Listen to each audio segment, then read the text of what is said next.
The second that you stop wanting to be better or you stop developing is the second that you give up on your dream. And it doesn't matter what your dream is, but if you stop bettering yourself, you're not going to get to the end.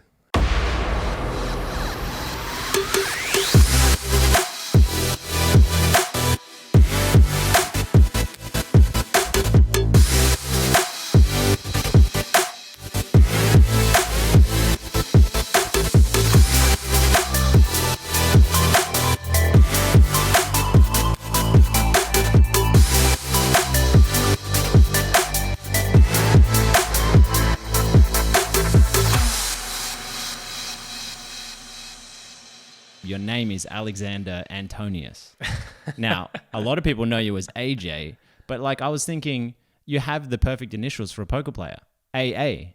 But you've gone with AJ. Well, you don't want anybody to think you're a nit, right? Like if everybody calls me AA, they just know I have aces all the time. But AJ, Ace Jack, it's a bit better. It suits me a bit more. Ace Jack's kind of like, AJ's a bit of a fucking maniac. Oh, can I swear on this? I've just had kids. I'm gonna have to move it to the explicit content now. Okay. No swearing. Okay, yeah. AJ is a bit of a maniac. Whatever. So no, yeah. Alexander James. My middle name's James. But you don't see it on Hand and Mom. So my dad has been calling me AJ since I was a kid, and he'd introduce me as AJ to all his friends, and I believed my name was AJ, and then. It's a lot easier. Just all my friends. I think the only people that don't call me AJ are my uni friends who call me Alex just because, in a tutorial when they tick off names or whatever, you just see the name as Alex and they go from there. But yeah, nice little bit of research. Yeah, actually, you know what else I found when I was doing that research? So I was thinking, okay, so I know you're a cash game player. So for those listening, you're quite a well-known, very high stakes or nosebleed stakes cash game player, right? But obviously, a lot of what I do is tournaments, and a lot of the people who listen in are tournament players, and they're looking to up their tournament game, which is more on the competitive side. Although there's a lot of that still going on in cash games, which I'd love to pick your brain about. There we go. So when I was doing the research, you've got a couple of 100,000 in scores, and you've got yourself a nice WSOP circuit ring, APAC down in Melbourne, and so I clicked on it. It's actually a bracelet. Oh, a bracelet. Oh, it's a bracelet. Now get out of here. Yeah. It's a bracelet. Wow. So I've got a bracelet holder on my podcast. It's actually a really interesting story. The reason, because I very rarely played tournaments, like super, super rarely. The only reason I entered that event was there was a cash game up in this is in Melbourne Casino. And we used to play cash games in Jade Room, which was a private room upstairs near Towers. And that day, the cash game didn't get up, and I had nothing to do. And everyone was playing the tournament, and my friends were playing the tournament, and they were like, "Come on, AJ, just have some fun." And they were just like, "AJ's just dead money. Like he's just going to go in and punt his 2.5k, and that'll be it. We'll just add it to the prize pool."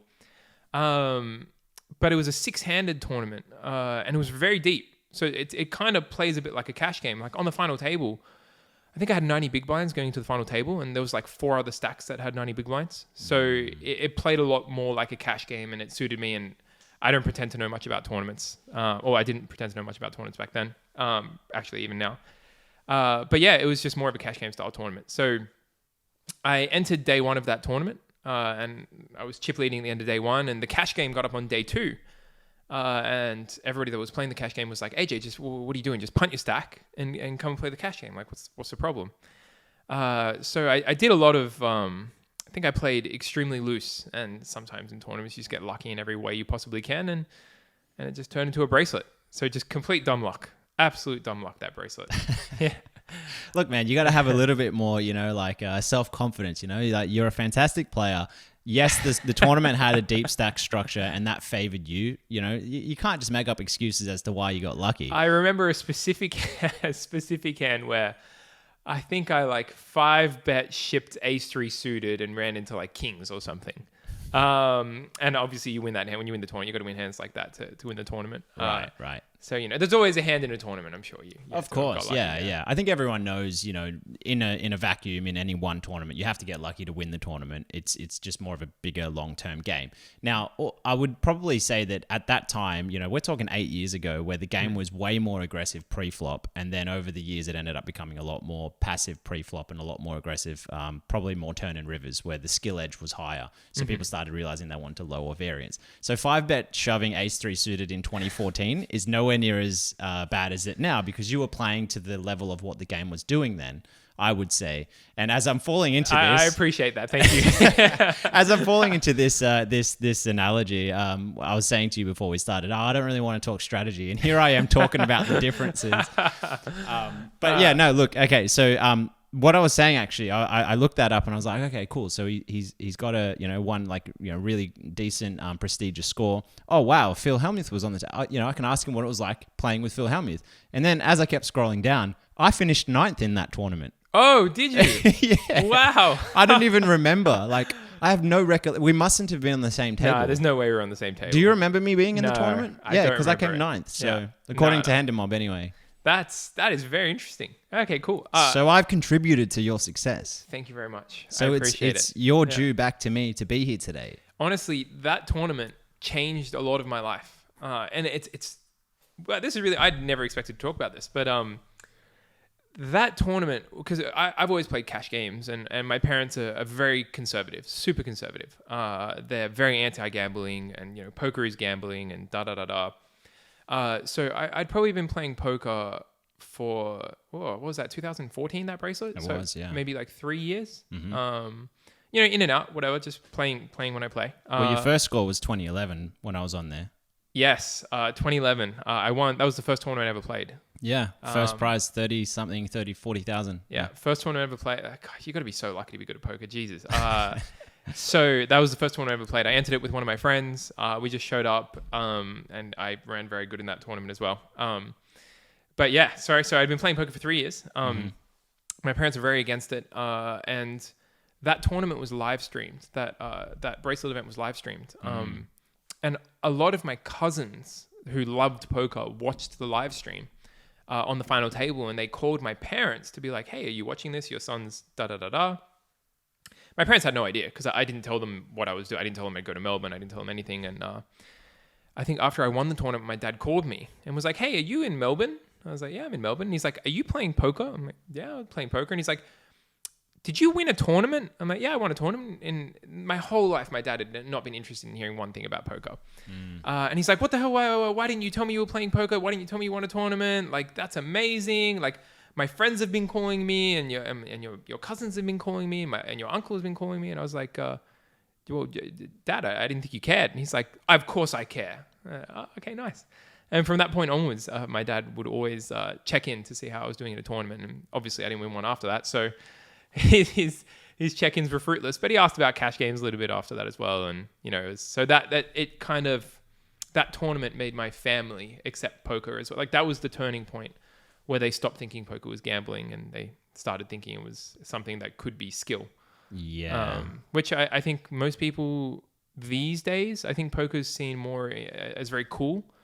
I think if you tell somebody you play poker these days, they think you're trendy or you're cool. Whereas, 8 years ago, that wasn't the case. If you told somebody you played poker, you're an outcast in some way.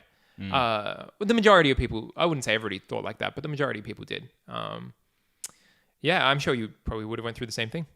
Yeah, it's so funny that you mention a story like that, because I certainly can resonate, and it sounds similar to mine. Being from a Christian family, and my parents and my dad was a pastor my whole life growing up. So it wasn't. It's funny you mention that, because it's not until you have a result or two that they start to go, oh, hang on a minute, And tournaments are the only real way you can show that, because there's clear evidence that you've had a result, and there's obviously things like media and streams that make it very acceptable. And it's on ESPN, the same channel that has football and tennis and all that. So it's like, how can you say it's like underground stuff? And I suppose being a cash game player like yourself, that's where it starts to become, you can easily hide that stuff. You can easily play private games. You can play to the wee hours of the morning and no one really knows what your wins or losses are, right? So over the years now, your father has been, like checking in with you and stuff. Like, has it been more supportive and like, has it built your relationship or? Yeah. He believes it now. I think that's the big difference. He believes it and he's a bit proud of it. Like I didn't play poker for the last 5.5 years. I had a 5.5 year break and I only started playing again recently. But before that, and even during those 5 years, poker became something that he thought was a skill game. And is he supportive? Yeah, for sure. My dad's supportive of anything that isn't gambling. Okay. Yeah, he's supportive of anything that isn't gambling. So I think when I was 21, one of my friends was going through a tough time in his life and he came to live with us. I was living with my family when I was 21. And he started crashing in my room. He had nowhere to go and he was only there for a couple of months. And my dad was dead set that I was gay. He was just like, nothing wrong with that. Absolutely nothing wrong with that. If you're not gay, there's something wrong with that. If somebody's like, convinced that you're gay, right? But you're not, right? Like, it was just it's a misinterpretation of who you are. My dad is also Christian. He was brought up Christian. So yeah, there's this guy living in my room, and he was a good friend of mine. My dad knew him anyway. They all got along. But my dad was like, "You must swing that way," and he never mentioned it. He never said it. But he'd always like be like, yeah, like afterwards, after he moved back out, he's like, yeah, if you like guys, that's fine. And I was like, I have a girlfriend now. Like, he had a girlfriend at the time. Like, why did you think I like guys? And he's like, there's nothing wrong with that. That's fine. Anyway, so yeah, moral of the story is you might have been going through an experimental stage. It could have been, AJ, and that's fine too. And and your dad was a bit concerned / interested for you, and your well-being.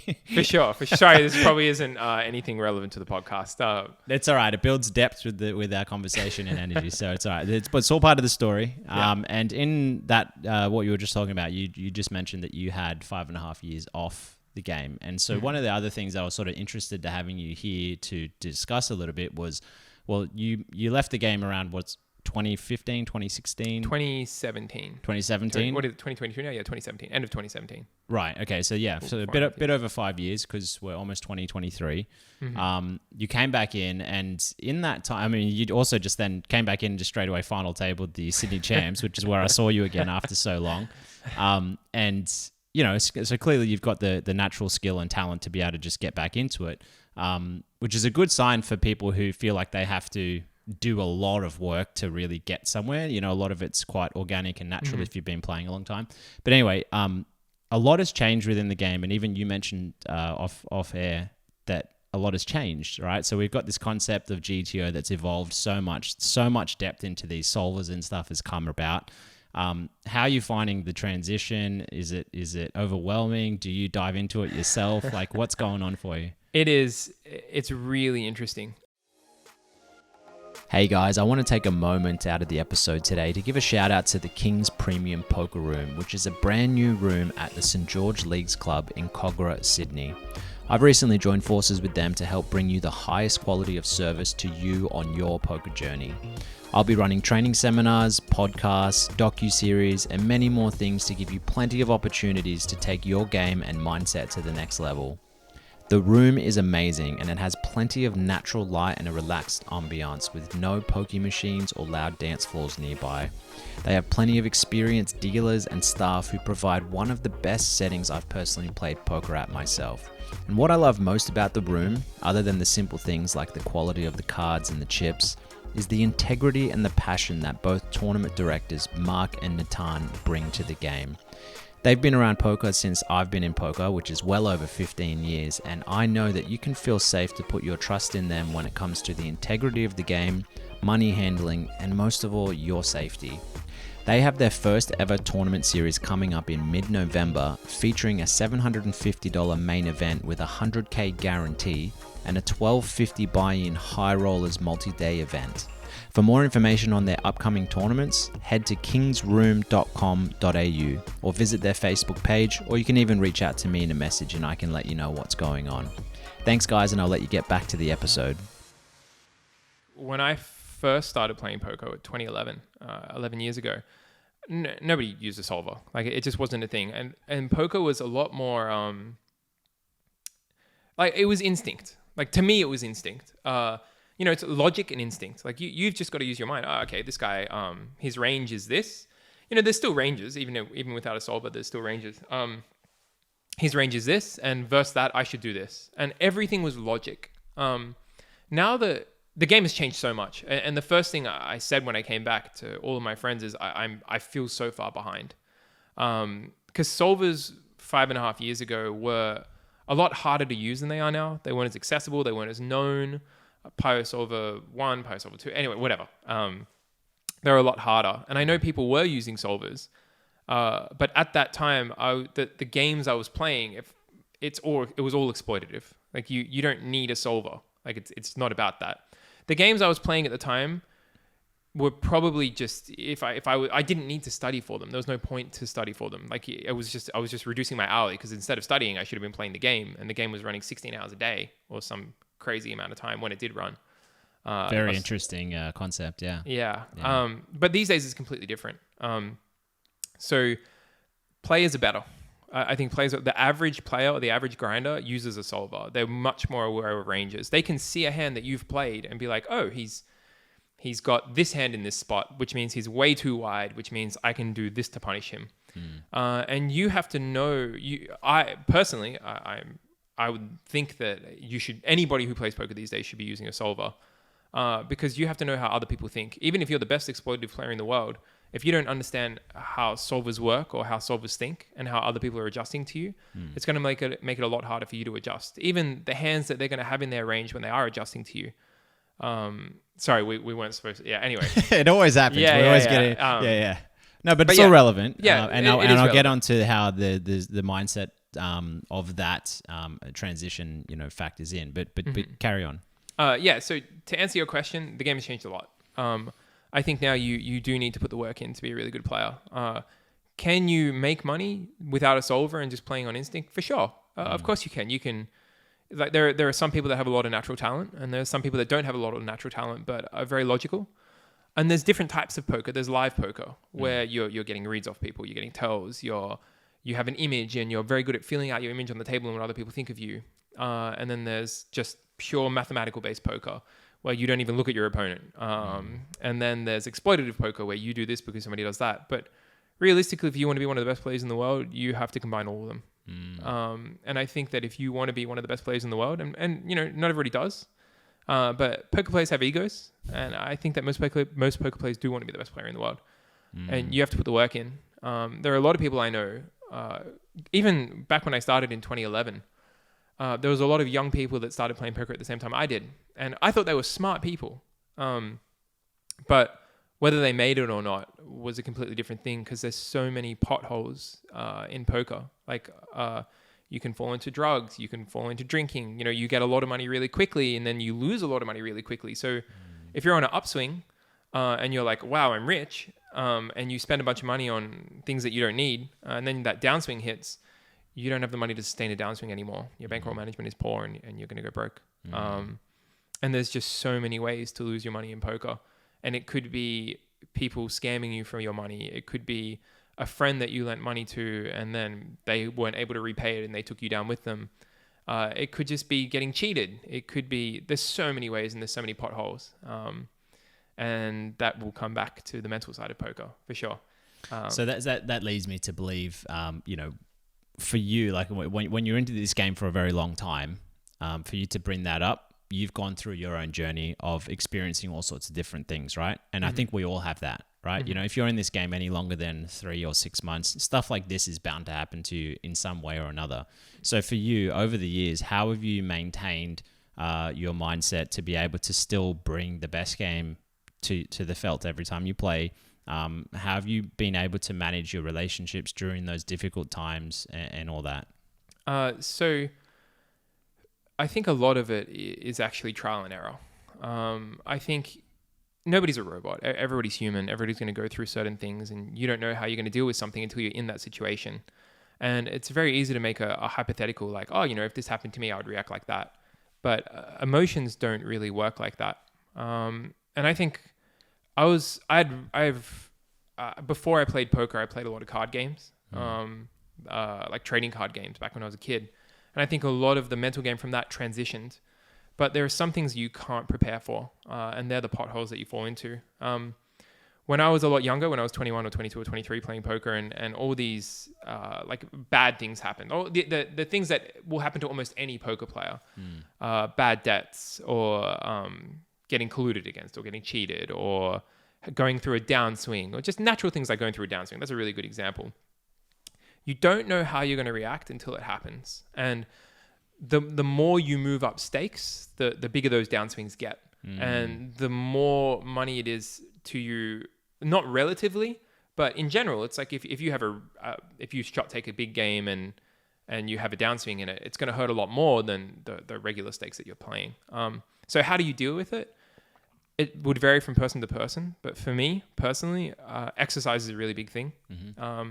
It doesn't matter if I win or lose. I always have to have a like, I'm going to go to the gym for an hour, or I'm going to go for, back when I was younger, it was a 10K run. I'd go for a 10K run every morning, the first thing when I woke up.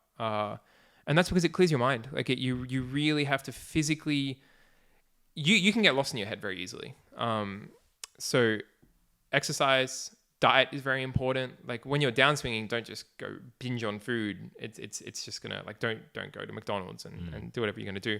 It's gonna affect your mental health, because it's gonna also affect your physical health. So everything's a cycle. It's about routine. It's about taking care of your mind and taking care of your body, and knowing, and this is the number one thing for me, is knowing that you will win eventually. It's confidence. If you don't believe in yourself, or you really start doubting yourself in a game, that's when I think that you'll get broken and you'll really lose a lot. When you don't have confidence, you don't play your game, and you don't play how you should play, because you start doubting yourself. You start thinking to yourself, oh man, I've lost the last 3 all-ins. Of course I'm going to lose this all-in. I'm just going to play this hand passively. And you're taking a less EV route to ending that hand, because you don't want to take the variance, a lower EV route, because you don't want to take the variance. And that's when you're going to start really, really losing. And that's all mental game. So confidence, number one, you always have to have your confidence. How do you maintain your confidence? Put in the work. Like really put in the work. Talk about hands with other people that you respect, or do your study, or review your sessions. Definitely review your session. You should always review your sessions. But never let your confidence wane. You have to sit at a table, and even if you don't think you're the best player at the table, you have to know that eventually you will be the best player at the table, because you're going to put more work in than the next person. So that'd be a big thing. And then you've just got to make sure that you're putting in more work, not only study-wise, but with your own body, with your own health, with your own exercises, with your own exercise, with your friends, with your family. When you have people around you that support you, it's such a big thing. I heard this analogy once, and it's I'm definitely stealing it from somewhere else, and I wish I could quote where I'm stealing it from. But no idea is ever original these days. Yeah, anyway, it's true. But it comes back to the concept of, so let's say like I got in a car accident and I lost my memory, and I woke up and the Marine Corps came up to me and was like, when you're healthy and you're fit, you have no memory. But the Marine Corps comes up to you and they're like, when you're healthy and you're fit, we want you back. You're one of our best Marines. Like, you're such an amazing person. Like, you inspire people and da-da-da. And compare that to if you woke up and, your family was just like, oh, you're a pianist, and, you're a piano teacher, and you do this and you do that and whatever. That would definitely shape who you are. Like, this side, people have belief in you. Like, you're going to come back and you're going to lead people and they really want you and da-da-da. And on the other side, like, you're a pianist. That's great. You're a pianist. But people don't have great expectations of you. It's just like, hey, take your time. Like, do whatever you want. And I feel like if the more expectations your family have of you, or your friends have of you, or your friends believe in you, it really shapes you, because you don't want to let them down. Well, I know I wouldn't want to let them down. And I would put more in, because I know I can accomplish that, because I've been there before. Like, if you're that army sergeant or whatever it is, and the army wants you, well, I've done it before. Of course I can do it again. But if you're the piano instructor and you go to become that army person, you've never done it before, so you don't know if you can do it. Does that make sense? So you did warn me before this that you like to talk. So Oh, Jesus, I do. it's a tricky challenge, but I'm here to accept it, to try and compact what you're saying so that we can try and understand, because there's a lot of things all over the place. Yeah. No, but it's good, and I don't want to interrupt that, because your thought processes are where, this is what I love about podcasting, by the way, is like, you get this chance to really just like speak your mind out there, knowing that a lot of people are going to listen. So you get to actually grow yourself along the way and collect, I don't know, it's like you word vomit sometimes and you learn from that. Anyway, so I'm going to... Definitely word this vomit. is, what was the other joke we said? This is like a free counseling session, but everyone's going to be listening. Okay, so what I'm hearing here is a multiple range of things. So one thing I'm kind of interested in is the concept of time, because I think that factors in here, because who we are is a trinity of the past, present, and future. Mm-hmm. Right? So you mentioned if I was in the army, and then I lost my memory, and then I came back, then I have belief that in the future and the present, I can go back with the same strengths, right? But that's also based off the conception of the past, right? But then if I never was, and then I tried to go in the army without that experience, I'm going to need a lot more work, but there's not a whole lot different if you've lost your memory, I would imagine. It's all just a belief. It's a belief. Right. Yeah, sorry, so it's you're a confidence. Right. It's a confidence. It's a belief. Okay. Yeah. So then bringing this into poker, my question would be, all right, so you've won a World Series of Poker bracelet. I'd imagine that would have easily provided a lot of confidence for someone in your future, right? Or maybe you've had a range of successful cash games. You and I have been playing for well over 10 years.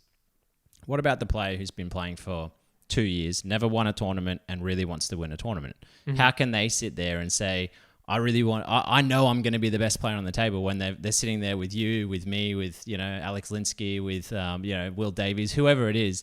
How can they sit there and go, I'm going to be the best player on the table and put in the most study, when they've got kids at home and they've got a full-time job or something? Okay. Like, that's the pianist in poker trying to come in and be the, do you know what I mean? For sure. And I think with those people, with people that play poker part-time, right? You've got a family, you've got other commitments, and you want to play poker and you want to improve.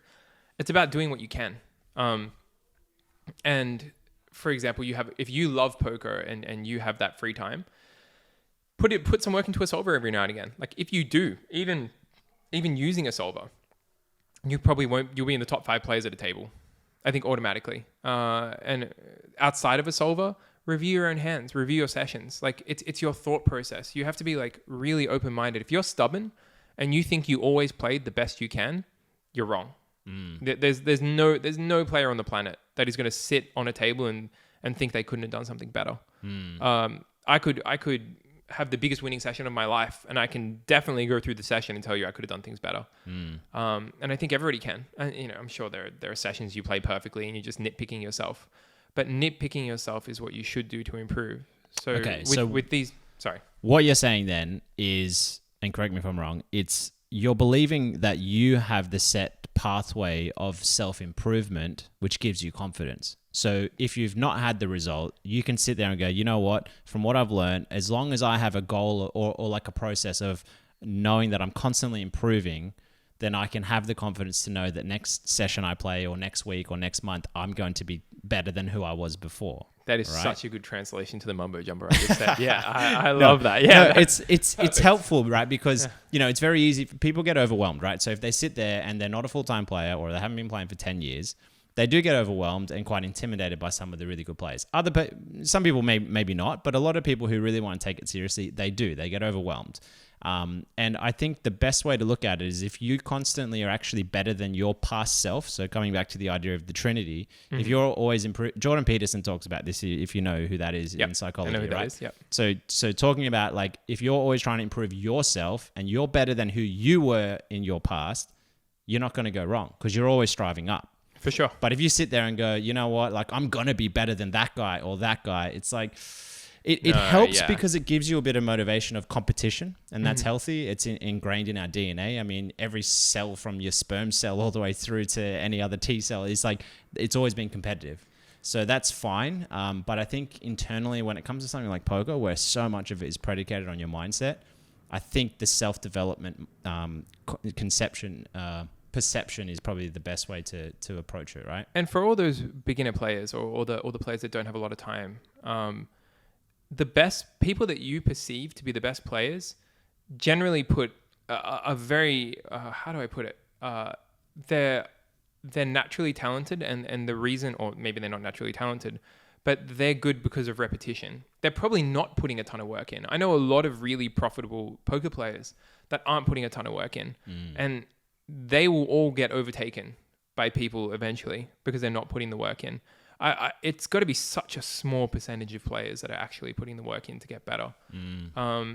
And if you are I know so many part-time players that are actually really, really good because they're just talented, like, or they love the game. Loving the game is such a big thing. If you love the game of poker, you're like studying by just watching clips. You could be watching clips. You could be watching commentary. Commentary these days on poker is so good. Like you can get some absolute gems from commentary. When I first started playing poker, I mean, obviously I never studied. There was no way to study. But I did watch a lot of poker. And when you watch a lot of poker, you start to understand, like, oh, he must have done that for this reason. And you start making assumptions. And that starts helping your own thought process. So you become addicted to the idea of constantly challenging your thoughts, right? So I like what you said before about, a lot of people often, they will sort of think, oh yeah, I played well. And so they don't even think about reviewing anything and they got unlucky in a flip or whatever. And then they think, oh, I didn't really make any mistakes. People like to say that because it almost gives them confidence to say, oh, I've done a good job. And then, I don't know, like people don't like to critique themselves publicly anyway. So for example, with me working as a coach with a lot of the people I've worked with over the last, say, 8 years, people do say to me, oh, like I busted, with ace, king to queens, pretty standard. Anyway, on to the next one. And often I'll be like, well, were there any other hands you could have gotten more value from other hands or avoided, and they haven't even thought of that. Because right? it's hasn't not even crossed their mind. It's just like if you lose one flip, you probably shouldn't be out of a tournament. Like yeah. you should have been building up a stack before then. And obviously you have bad runs of cards. That's a thing.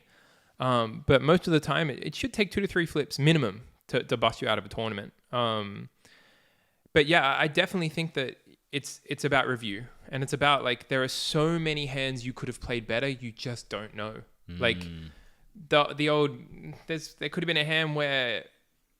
Let's just say from a live perspective, not a theory-based perspective. Right. If you're really paying attention to a game, people have tells. People really, really, really have tells. Somebody could have had a tell where his raise sizing was weak, or the way he put in his chips was weak, or the way he looked at his cards was weak, or he wasn't paying attention as he was playing the hand. So you mean both fundamental tells, like fundamental tells, physical tells, timing tells. Okay. And you could have just raised that hand. You could have just 3-bet him that hand and taken down the pot. You could have been the big blind, it folded to you, and that guy was just weak, and you were always going to get this 3-bet through. Do I have any tells? You and I have played it against each other. I don't know. I thought you had a tell, and then I 2x potted the river, and you shipped it on me. So it wasn't a very good tell by me. I was bluffing, obviously. I wasn't bluffing, just to let you know. It was a... You were not bluffing. I was bluffing. No, I haven't seen any tells. No, yeah, we played together for it's okay. I wouldn't believe you anyway, because I'm just flawless. So yeah. I'm not here exposing myself, AJ. I'm here to expose you. That's right. I've talked about confidence, and then I've talked about, being able to accept that you don't play every hand perfectly. I'm sure, but there's a balance there. There's definitely a balance there. I did interrupt you though. You were on something about the people do have a lot of tells, and people do have tells. Do you think people aren't able to? You're ruining my stuff. You did say kiss your mic, so I'm kissing it. Yeah. Yes, it's a very COVID-friendly podcast studio. This one.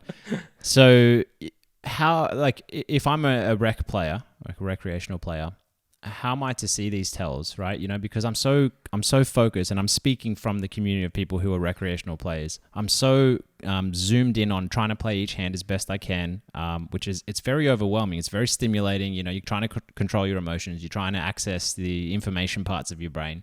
And then now I've got to be looking and finding tells. How do I know if people aren't doing reverse tells? Okay, so the way I used to look at it, because it's something that it's very hard at the beginning, and then once you program your brain to look for things like this, it gets a lot easier. So what I did in the beginning was I turned it into a game. So I'm at a table, and poker's fun, right? Like, I like paying attention to almost every hand. Put your phone away. That's the biggest tip I can give to anybody. Just put your phone away at the table. You'll pick up so much more information. You'll be so much more zoomed in.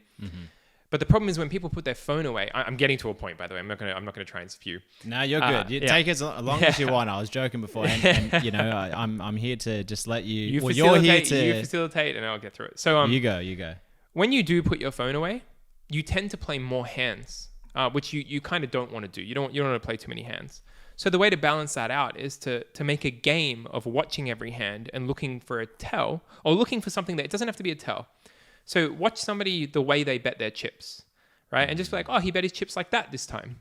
And see if there's differences in the way he puts out his chips. So if he puts his chips close to him, is that weak or strong? If he puts them further away from him, is that weak or strong? Watch his hand. Like what? And usually you'll get to showdown, right? And you'll see what his hand was and be like, oh, he had a really strong hand. And he put his chips close to him. I wonder what he does next time. And then maybe next time he puts his chips further away from him, and he had a weak hand. You're like, oh, that's fun. That might be a tell. I'll test that. And then at some point you're going to play a hand with this guy or girl, and you want to test your theory. And it becomes for me, it becomes a really fun game. And people within the game. I like it. It's a game within the game. Yeah. It's the game of tells. Yeah. It could be the speed in which he puts out his chips. It could be the way he grabs his chips. It could be where he puts his chips. It could be the way he looks at his cards. And all these things are within the game. So just make a note of what you want to look at for that day. So let's say the only tell you're going to focus on is where people put their chips. And it doesn't have to be 30 things like where they put their chips, the timing of their cards, Just pick one, put your phone away, and pay attention to that one thing for that tournament. And you'll really be surprised. You'll be surprised what you get from it. I think that's as a cash game player for you, that would be way more beneficial than a tournament player, because you can know you're going to play against that same small pool of cash game players very consistently, right? Because you have the freedom of game table selection or whatever, right? In a tournament, it's a lot harder because you're constantly moving to different tournaments or different tables, but certainly not impossible to do. And I love the concept, and it's new to me, this idea to be making it like another additional game. Actually, that I like this because this gives me something new to actually implement. Because so you're on your phone a lot on the table. I've seen it. Yeah, I was. Yeah. I'm guilty of it because I mean, lately, I've been quite busy doing other things. So I'm trying to respond to messages and whatnot. So obviously, when you're at the poker table, this is the trap that a lot of us will really do fall down. You're sitting there for 8 hours, and it's very hard to disconnect from what life is doing, friends, family, relatives, right? For sure. Anyway, so coming back to the concept, I think it's really cool. And one thing I really, myself, years and years ago, I read a book called Read 'em and Weep. Did you ever? I never read it. You know the book, right? It's I don't even know the book. So Phil Hellmuth and Joe Navarro. Joe Navarro was an FBI agent. Yep. They wrote a book together, and this was literally probably 15 years ago, pre any sort of videos and anything that was out. And it was quite insightful, but it had every single tell in there that were generic tells, and he would relate it to animal instinct type things. So you mentioned, the chips close to or far away. Now, there's a generic understanding of, well, if someone's throwing their chips far away, they don't expect them to come back. Yeah. So they're most likely bluffing. Yeah. Or they're doing it in an aggressive manner that's throwing them hard, things like that, right? But if they bet them small, they expect them to come back. Yeah. And I found over the years that was not helpful because everyone was so different. And what I found to be helpful, and this was the gem, was that you got to look for what's inconsistent with someone, right? So if you notice that, when they throw their chips far, they're bluffing, but then one time they don't, that's different than someone else might throw their chips far when they're not bluffing. For sure. So everybody, everyone's different. Everyone's different. So for that specific person, that would be their tell. And for sure, you can say the average person, when they throw their chips like that far away, is bluffing. But it might not apply to this guy. This guy's a reverse of that. Or maybe the way he throws his chips in doesn't make a damn difference at all.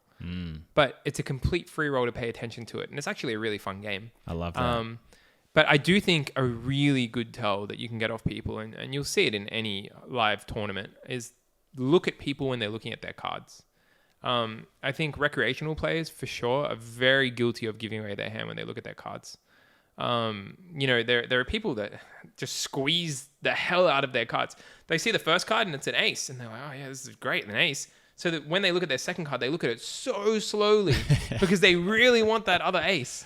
And the recreational players definitely do that a lot. If you see anybody do that, You can get a lot of information out of that. That is a good one. I like that. The first card, when somebody looks at their first card and they start squeezing the second one, you automatically know their first card's good. So you can now eliminate an ace, king, or queen from the deck pretty much.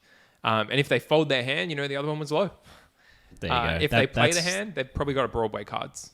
That's awesome, man. Like, I think people are going to pick up a lot from that. And it also makes me think, some people actually, I get asked this question a lot, like, oh, do you wait until it's your turn to look at your cards? And I always say, well, why would I do that? Why would I wait until 8 people are staring at me when I look at my hand? I'm going to waste time, energy, and everything, and then everyone's going to look at me, and wouldn't I rather know what I've got and be prepared for, okay, if this guy raises, this is my plan. If this guy, limps, this is whatever, right? And then that way I have so much more time to think about my decision when there's less pressure on me. And then also people aren't looking at me and trying to get tells on me. What do you think? I think you can just reverse that. I always wait till the action's on me because to look at your hand? Yeah, because Okay, I'll interesting. look at my hand in a way that I like, for example. So you reverse it. Do you start peeling like you said, but if it's the complete opposite? Exactly. So you can. I like that. There can be a guy who I know is staring at me. He raised and now he's staring at me. And when people stare at you, can be really intimidating or annoying. I try not to stare because I think it's really rude. I'll try and get a bit of a look at you, but I try not to stare too much. You want to be friendly at a poker table. But if I know somebody's staring at me and I know he's going to try and absorb every piece of information that I'm giving him, and I know I'm going to 3, I don't even have to look at my cards to know I'm going to 3-bet somebody this hand. It's like, this guy's staring at me. Okay, sorry. This is a good one. When somebody's staring at you, they're generally weak. Unless they're staring all the time, no matter what. Because they're staring at you because they want to intimidate you. They don't want to get 3-bet. They're trying to get information because they need to get information. If they have aces, who gives a damn what I do, right? If I 3-bet, they love it. They probably won't stare as hard. They don't want to intimidate you into being afraid to fold. If they have aces, they kind of want to look away. Yeah. So if I think somebody's death staring me, and they don't usually death stare me, I take it as a sign of weakness. What if they start talking as well?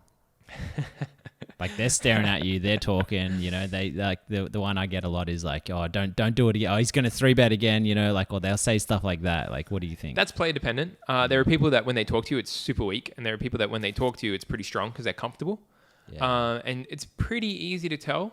There are people that are very comfortable talking and they talk a lot. And those people are usually pretty balanced. If people don't talk a lot and they're talking to you, it's a massive tell. And it can go both ways. But generally, if somebody doesn't talk a lot and they're now talking to you, they're comfortable.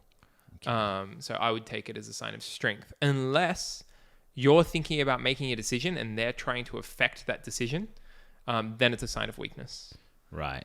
But it still comes back to the concept of it being play dependent, where we're looking for sure. This is a total generalization, right? A total generalization. Yeah. But sorry, going back to the looking at your cards thing, I wait till the action's on me for a few reasons. The first reason is because I find if I look at my cards straight away, I don't, and I have a bad hand. I know I'm not going to do anything. I tend to stop focusing on looking at everyone, so I don't play my game as well. But knowing that I can still have aces, I want to try and pick up as much information as I possibly can, or knowing I can still have a playable hand.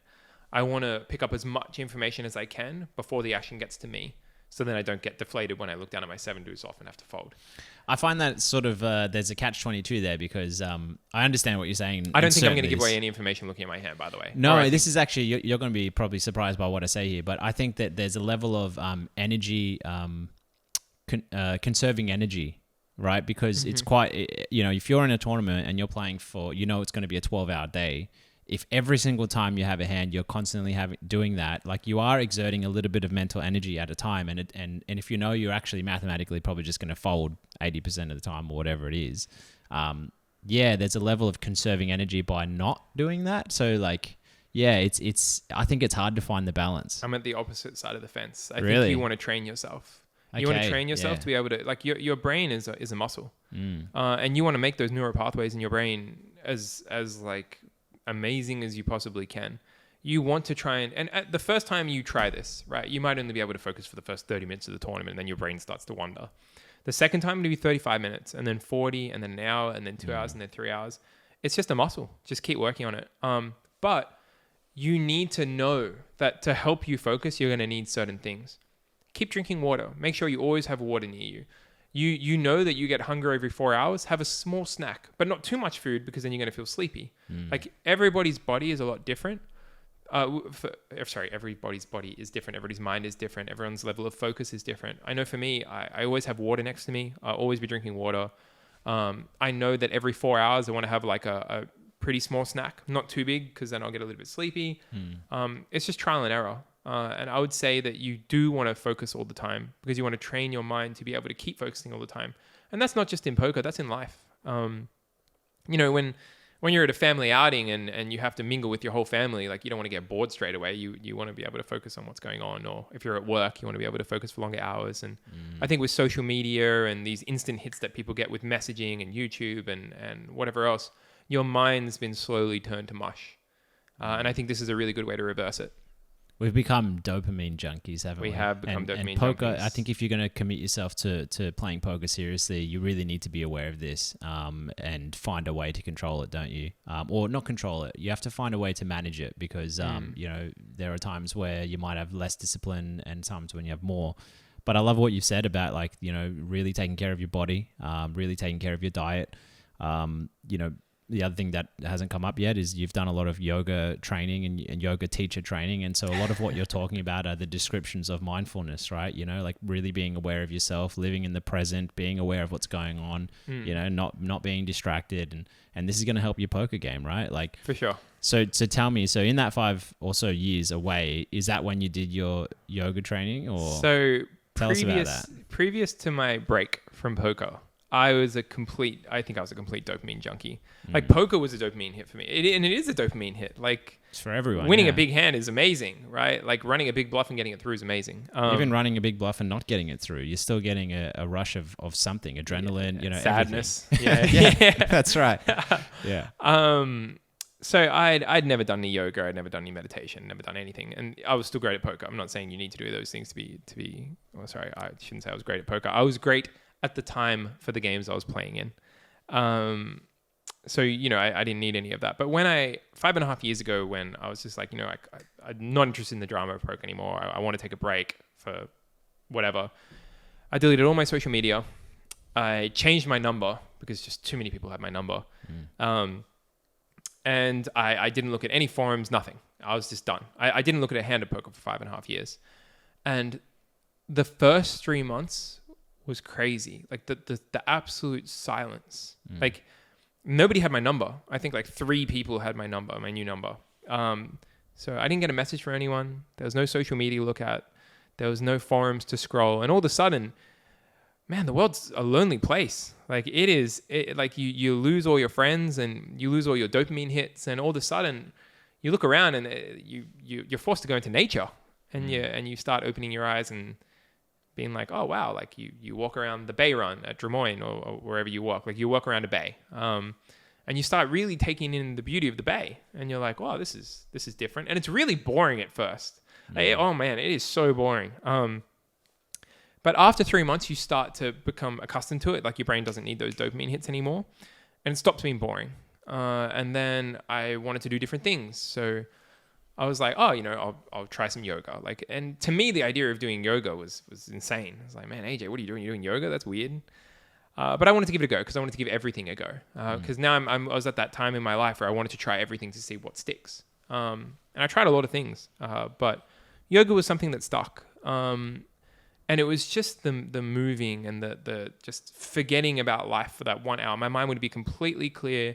You're listening to that one instructor in the room and you're just within your own body and you're flowing and it's really nice. I can't meditate for the life of me though. I absolutely my mind doesn't work like that. They tell me to meditate in class and I'm one of those people that like one eye's open. I'm like, man, when is this going to end, please? But the movement is the meditation for me. Like sitting still in meditating doesn't work, but the movement really works. Well, the true meaning of meditate is to become familiar with. It's not to sit I didn't there. know that. Yeah. Yeah. So, if you say something to me and I say, I'm just going to meditate over that, it means I'm going to become familiar with that. So when you sit there, people think meditate, you sit there with your eyes closed and your fingers up like a Buddha. But yes, that's becoming familiar with yourself and your thoughts and everything. And that's the traditional sense of it as, I guess, a noun. No, it's not a noun. It's a verb, right? Like, so when you say to meditate, so yoga, for example, one yoga teacher made me aware that if you're just stretching but you're not breathing, you're not doing yoga. You're just stretching. Mm-hmm. That's why yoga, you've got to be breathing in and out, For and sure. in, They're as a always flow, about the right? breath. In and there's scientific reasons for that, as well as the meditation side of becoming familiar with it. And then I started learning about all the brainwave things, with the alpha, beta, theta, of how different forms of meditation, like cooking, for example, that could be meditative. Mm-hmm. Because you're lowering your brainwaves, not so much to the point of a nun where you're non-existent to the world. Not a nun, Buddha. A monk? A monk. There we go. There we go. Thank you. I'm glad I've got you here. But anyway, yes. So that's why I think about that. I think it's amazing that you went on that sort of sounds almost cliche. It's like a bit of a eat, pray, love moment of your life where you've gone on to find yourself. And yeah, of course, it's silent in that period. And I think the dangers of poker, which is why I'm so passionate about what I do, and it's taken me a long time to sort of build myself into this, because I've certainly fallen in a trap of many things in poker, like you were talking about at the start of this, and I want to make sure others can avoid that. Poker is high adrenaline, high drama, and the people you're associating with, while there are some lovely people in poker, the average person, it's a very cutthroat environment. Like, you are there to take other people's livelihood. Let's say money is a livelihood, right? And does everybody gamble within their means? The answer is no. Not everybody gambles within their means. And it's an environment where you want to do better than the next person. It's very competitive. There's a lot of jealousy. There's a lot of, and there are people that support you and want you to do the best. But there is a lot of jealousy as well. And it's an environment that can be really negative. It can be a really negative environment. It can really take a toll. And people want to take your money. On and off the poker table, and there are a lot of business scams. There's a lot of like dodgy people and whatever else, and you have to navigate all that. And you have to choose. And you're a combination of there's that saying that you're a combination of the 5 people you hang around most. And you want to make sure the 5 people you hang around are not all attempting to take your money all the time. And if you're playing poker a large amount, they're basically always trying to take your money. Live poker, that is. Online, you can show you just around your family and your friends, and it's fine. But the whole yoga experience really helped me a lot. I think it just shaped the way that I look at myself, and it shaped the way that I look at, my mind going 100 miles an hour compared to my mind being completely still. Those 5 years the year and a half, I had nobody in my phone and no contacts, and I was just traveling around and meeting new people. It really changed my perspective on life, and what I think how new people or new poker players can take that on board, like that little break on board, is just be mindful of things around you. Like, don't get stuck in the whole world of poker, and don't think it's the be all and end all. And it comes back to dealing with downswings in poker, and dealing with things going wrong and whatever it is. Not even in poker, in life. The best way to deal with things when they go wrong is to have balance, to have a support network, to have things that you can fall back on. If poker is everything to you, or if anything is everything to you, then if that thing breaks, your whole life is going to be in shambles. So just have that balance. Like, and for me, yoga was a really good support pillar. It was something that I helped build myself back up. I definitely don't practice as much as I'd like to, but I just got my girlfriend a yoga membership for her birthday for a year, and she will drag me in there, and I'm sure we'll be doing a lot together. You might gain more than her out of it. I probably will gain more than her out of it. She's loving it so far, though, so that's nice. But yeah, I think that going through and understanding your mind, and you might think you understand your mind, but you don't. Like, I don't understand my mind, and I really try to. Just, a little bit at a time. It's just like building up those tells in a tournament, or building up your concentration. It's something you should always be working on, just like your health and your fitness. And why would your mind be any different? It's a muscle. Yeah, and I love that you said that. You know, when you were talking to me about the energy that I mentioned before about when you're looking at your cards, yeah, of course it's a muscle. So if you keep doing it and you get stronger at it, then you're going to exert less energy, because it becomes more like muscle memory or like recall, and it becomes part of your automatic sort of system, right? I think things feel like hard work when they're new, or you're stretching outside, too much, right? So I like that. Small steps. Small steps. Yeah, that's it. Yeah. It's all about small steps. So a lot of these things that you sort of learnt, this is what I love about poker too. A lot of those things and life lessons, they really apply in poker. I mean, poker has so many analogies and the whole process of even being a pro poker player, or everything from playing a hand to winning a tournament to playing a cash game, whatever. There's so many philosophies that sort of align with your life, and I love what you said about balance. It took me a long time to understand that, but I still think I'm developing on my understanding of balance and what that means. But yeah, like it sounds like what you're really about at the moment is, or what you've come to be at the moment is this development of, well, you're always in pursuit of something. It's not like you've gotten something. You always have to be hungry. Yeah, you always have to have like something to be aiming towards. You have to be looking at constantly developing on all fronts: relationships, diet, game theory, support networks, body, mind, everything. For sure. I think the second that you stop wanting to be better, or you stop developing, is the second that you give up on your dream. And it doesn't matter what your dream is, but if you stop bettering yourself, you're not going to get to the end. And like, if you're 20 or 30 or 40 or 50, you still got a long life to live. So don't give up. Like, don't stop building on yourself, because I think that that's really, really, really important. And a really good example is Netflix. Let's say Netflix, for example. When you're watching a Netflix show, you're switching off. And it's good to switch off and have that hour of downtime once a day or once every 2 days. But if you're switching off to 6 to 8 hours a day, you're giving, I mean, it's very harsh of me to say, but I feel like you're giving up. Like, you could be using those hours to do fun things. Like, you're living your life vicariously through a TV character. You could be that TV character in real life. Like, why not? Like a really good underdog story in a TV show is really fun to watch, but everyone's an underdog. I'm an underdog. You're an underdog. Everyone listening here is an underdog. Like, there's 8 billion. There's 8 billion people in the world now. You're an underdog compared to a lot of those people. And you know, there are people that are much bigger underdogs than you and have it a lot worse. So everyone who's probably listening to this podcast is most likely very well off in their own way as a comparison to others. So, it's all about perception too, because you know, you might think you're not well off because we're very, our brains very easily look at all the bad things, right? And it's a protective mechanism, right? Because obviously, if something's hurting you or if something's painful, we want to not do it again. So the brain's trying to survive. It's always trying to protect you and itself. But then you tend to forget about all the great things that are going on in your life, i.e., I get a bad beat and I bubble in a 5K main event, and now everything is bad, and now I may as well make everything else bad, and then you go on this self-destructive course. But you might have a healthy family, you might be healthy, your business might be going okay, it's whatever, right? Like more of that. Like you didn't pay that 5,000 for nothing. You might have bubbled and it might have been a bad beat and cool, but look at all the stuff you can reflect in that tournament. You just got better. Like, you just played a tournament and you got an experience and you got better. And the next do you tournament, think you only get better if you choose to get better and choose to take it? You have to choose to get better. You don't just get better if you don't think and you don't review and you don't, like, you had to have experiences there that you had never had before. Right. And if you choose to remember those experiences and nurture them, I mean, that sounds a bit lame. If you choose to remember them, at least, you're going to learn from them. Like, there would have been a hand and you were like, it would have been a light bulb moment for you in that hand. Like, oh, I could do this better. And it might be a really small thing.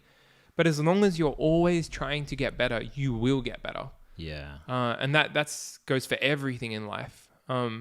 Just try not to switch off your mind too much, I think is really good advice. Like, if you're sitting in a poker tournament and a poker tournament is just like a downtime for you, that's great. Like, that's just like you watching TV. That's fine. That's how you want to treat poker. It's an escapism or something, right? Escapism. Yeah, cool. But if you don't want to treat it as escapism and you want to actually like get better and improve, switch your mind on. Like, do that focusing on tells, or for looking at people when they look at their cards, or picking up small things, or whatever it is. And just do it for as much as you can and build on it a little bit at a time. And you'll improve. And you'll improve at a dramatic rate. And you'll notice the difference. And you know what's really fun? Winning. Winning is really fun. So I think you'll get rewarded from it. I love that, man. Like, because it really just keeps coming back to the pursuit, right? And making sure you've got like mini goals, like steps, as you said earlier. It's interesting. You mentioned, don't give up on your dream. Now, I would say a dream is a goal, right? Don't give up on your goal. Yeah. Right. But this is where people get confused. So in the field of coaching, for example, and this happens a lot with people that come to me. You can just say, don't give up. Like, well, you it could. has to be dream or goal. Just you could be the cat that's hanging on, the picture of the cat, never let go or whatever or something. People in poker often, very often, I would say probably 80% of people who come to me for coaching, I say, so what's your, why are you playing poker? What's your goal, sort of thing, I don't say it in that way, but we have that time, right? Often they say, well, I want to win 2 or 3 trophies by the end of the year. It's like, that's not a goal. That's a byproduct of something, right? Because I had one person not that long ago, I won't mention who or enough detail to be able to identify, but someone won a tournament and mentioned that, I actually was drinking that night, I was having some drinks with some friends and I wasn't actually playing my best. I actually got lucky. I won a decent tournament, but I don't feel accomplished. So I was like, well, he won, and that was one of his goals actually, to win a tournament. But he didn't even feel it after, so we need to know that your goal should actually be, okay, I want to be the best I can be. And I have to say that, like, winning a trophy, like I'm going to point to my trophy. That was just, strategically putting it back. That's one of many, by the way. Just where's your bracelet? Is you wearing it or not? Gave it to my dad. Okay. Oh, that's nice. Gave it to my dad. Cool. But anyway, yeah. So the winning the trophy, it could come next week, it could come next year, or in 5 years' time. But if you have mini goals, then you're constantly rewarding yourself because you're improving, right? And then you will inevitably win tournaments. They'll come. Correct. They will. You'll be amazed at how much you notice your own improvement and how fulfilled you get. Like, min cashing is great. Like, if you min cash, it rolls you over to the next tournament and you got better. Surprisingly, some people, that is their goal. And if that's your goal, that's fine. You just are less likely to win tournaments, and we'll adapt your strategy for that. But yeah, look, there are different ways to play tournaments. But if you get better, you will notice it. It will be way more fulfilling, and you won't just notice it in poker. You'll notice it in the rest of your life. Switching on your brain and actually focusing, it rolls over into everything. It rolls, and you will be a happier person. I can almost guarantee it. Like, the more you use your mind, the more activated it is, the more you notice things around you, the more fulfilled you feel. It's awareness. I know towards the end of when I was playing poker 6 years ago, I started hating it. And when you start hating playing, you switch off. I wasn't focusing on anything when I played. Everything was just autopilot. I felt horrible. When I won, I felt horrible. When I lost, I felt horrible. It's a bad feeling. It's because I'd switched off. And when you switch on and you really start focusing on things, it'll help with everything. Being a professional poker player in itself, if you're good at poker and you're putting in the effort, you're probably good at a lot of other things. You're a high functioning person. You're focusing. The skills are very transferable. Aren't they? For sure. Yeah. I think these days, if you have poker player on your resume, you might be more likely to get hired. You'll at least get an interview. Depends what you're applying for. It does depend what you're applying for. But like, I've been trying to get certain roles within the counseling field completely outside of poker. In even just working with teenagers or whatever. And yeah, poker's not often looked at that well there. Fair. Maybe take that off your resume for that one. But most people with enough awareness around what poker is definitely see that there's so many skills there. So many skills that are transferable, from mathematical to emotional, whatever, right? Like, I agree with you for sure. And if you are playing poker a lot, I'm not going to say professionally, but if you're playing poker a lot, it's in your interest to do other things. I think work on small businesses, like study a subject or do this, because poker is such an emotional swing and it is such an adrenaline swing that you want to have outlets in other ways. Like, if you go on a downswing, it can hurt if poker's the only thing in your life. But if you've got other ways to get fulfillment, it won't hurt at all. I'm playing in a cash game with somebody right now who he was on a downswing for the last 2 or 3 weeks, and I never saw him flinch, not once. He just recently had a baby, and he has a loving wife, and he just, all he does is he loses the pot, and then he shows me a photo of his 6-month-old daughter, and he's just has the biggest smile on his face, and I can tell it just. And anyway, he recently had a really big winning session and it all came around because it was always going to come around for him. But he didn't even flinch. But then there's somebody else who I think poker is a really big part of his life.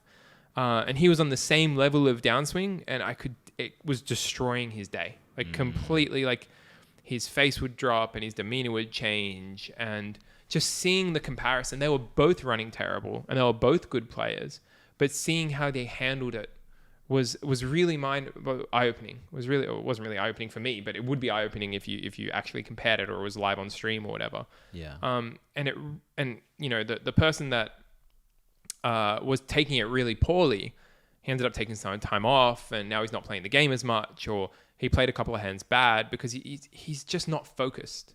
Whereas the guy who had you know, other things going on in his life and he knew he was going to win, so it's fine, he got it all back. So it's as if you don't consciously have the balance that you've been talking about. Thank you for translating everything I'm saying, by the way. It's all right. Yeah. I like to put things in layman's terms, or at least make sense, and to make sure I understand. For sure. What you're saying makes sense, and it's more. I like to make sure I understand it correctly, because with this concept, for example, to tie it in with all the other things you're saying, it's as if you don't have the balance, things will inevitably crash and burn, and the likelihood of you getting chewed up and swallowed by the beast is too high. And then once you're out of the game, it's so hard to get back into the game. I know from experience as well, there are times where it chews you up and swallows you whole, and then getting your way back out of that is very difficult. It would have been 10 times easier just to maintain myself through a downswing or a bad period or something like that. And so I was thinking of a question for you.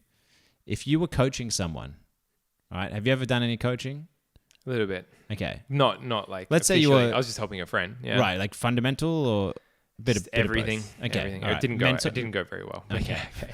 Maybe I shouldn't be asking you that. I can tell you where I went wrong and where he went wrong. Though, Okay. So I think I can give you a good. Well, it sounds like right now you're at a time where you probably have a lot more life experience. You've explored yourself spiritually and mentally and physically as well. So you're even though obviously, like you mentioned before, you're on a journey, right?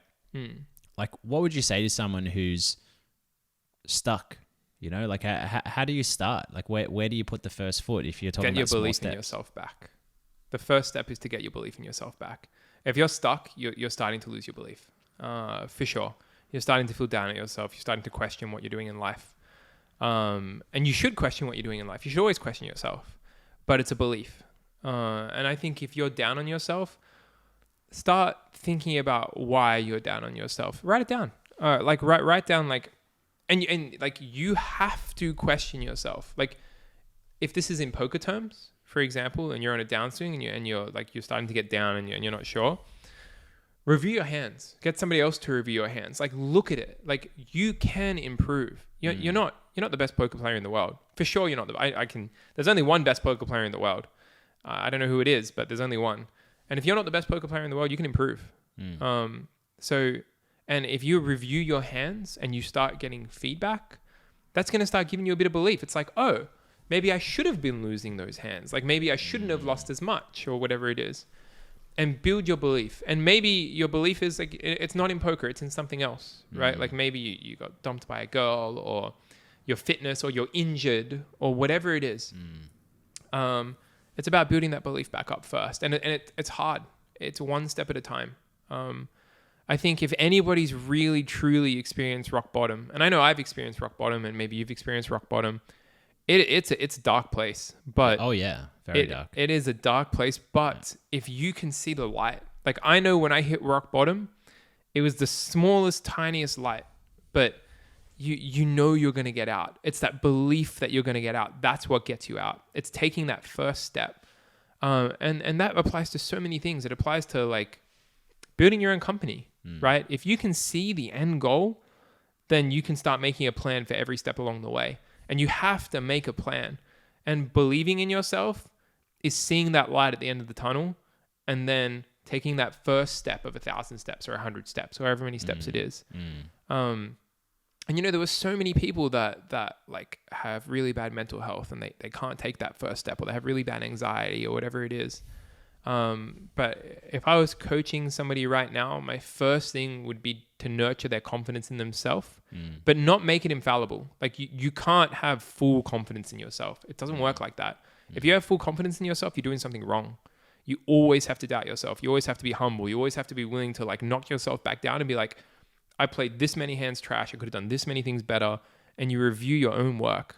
So pure confidence is overconfidence, right? So if I was going to coach someone from the beginning now, the first thing would be to give them confidence, but not too much confidence. Make them work on it piece by piece. But it's all work ethic. If you have a really good work ethic in everything, and you're very open to criticism, you'll do well. Yeah, I think the confidence you're talking about is not so much to say that, oh, I'm confident that I'm the best poker player, or believing in yourself. It's believing in that you will get there eventually. Yeah, and then you have the confidence to be able to do what's necessary to keep improving yourself, right? Mm-hmm. Like, because I think when you're in that dark place, you don't have the confidence that not only are you not the best player, but you don't have the confidence that you'll be able to do what's necessary to become your best player, like all those things, right? And that's an interesting concept you talked about with the light at the end of the tunnel, the small light in a dark room. I think that's where I come to the idea of being social creatures. So, yes, there's a big poker often can be very, very lonely, and you are on this, individual path where it's you against everyone else. Life can feel a bit like that too, especially in the Western culture. We're often in our dark rooms alone a lot with our Netflix. But yeah, I think connection, to anything, connection is a huge part of that light. If you're, there's an analogy with, if someone's drowning, a lifesaver, someone can't swim, you can't pull yourself out of that if you can't swim. So we have to have other people around us that, can come and help us. But the thing is, there's no one's going to come and save you, right? This is what I believe anyway. Can lead a horse to water, you can't make it drink. Right. And so there's this analogy as well with, a lifesaver will come up and they're not going to actually rescue you with their arms and grab you like this. They'll keep their legs back a little bit, and they'll still use their arms, but they'll still keep back a tiny bit and use their legs to kick you up. Because if you are so chaotic that you start dragging them down with you, they need to be able to kick away. Yeah. So that's like an interesting analogy about, don't rescue someone else. People have to learn stuff on their own. You can help them and guide them. And it's hard. It's a really, really hard thing, especially in something as brutal as poker. Helping people that have really lost, or like when you're in your dark place, and I think everybody goes through it in their life, hopefully it hasn't happened to you yet, and maybe it will never happen to you as a person, but you need to be prepared for it. You can never be prepared for it, actually. I don't think you can be prepared for it. But when you are, it's really important to be open to positivity. Like you feel like everything's going against you and you get really negative. But you have to be open to that everything will be okay. And if you do have those friends around you that will gently caress you up, I think that's really good. And it's a luxury. Because you won't always have those friends. You might have friends that will just tell you to get over it, or you might have friends that will listen but not help.